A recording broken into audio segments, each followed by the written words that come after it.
In the last hour, Court of Appeal judges have rejected a last-ditch legal bid to block a flight due to relocate asylum seekers to Rwanda tomorrow, although further legal challenges do lie ahead.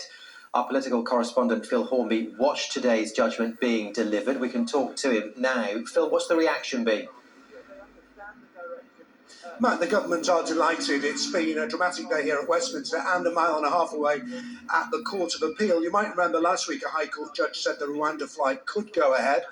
That decision was being appealed today, but today's appeal court judges said last week's judge had got it right.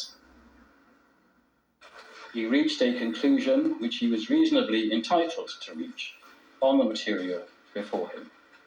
This court cannot therefore interfere with that conclusion. This appeal is dismissed. Well, MPs were debating the Rwanda policy when news of today's judgment came through. In the last few minutes, the Court of Appeal has decided not to block the flights to Rwanda.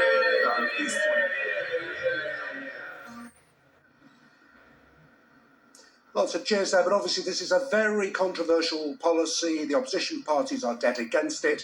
Most Tories, though, support it. We need practical solutions to deal with people who are jumping the queue of genuine asylum seekers, refugees to whom we owe a duty of care. So I hope the flights start and that message gets out loud and clear. This isn't just unworkable, unethical and expensive, it is also profoundly un-British and ignores our British values of decency and common sense. It is time to think again. Yeah. But the government say it will act as a deterrent and it will break the business model of the people smugglers responsible for all the asylum seekers crossing the channel in small boats.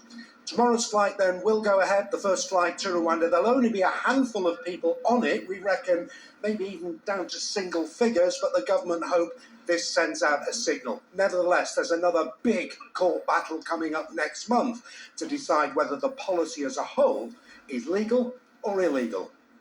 OK, Phil, we will watch with interest, of course. For the time being, thank you very much. Now you're watching ITV News.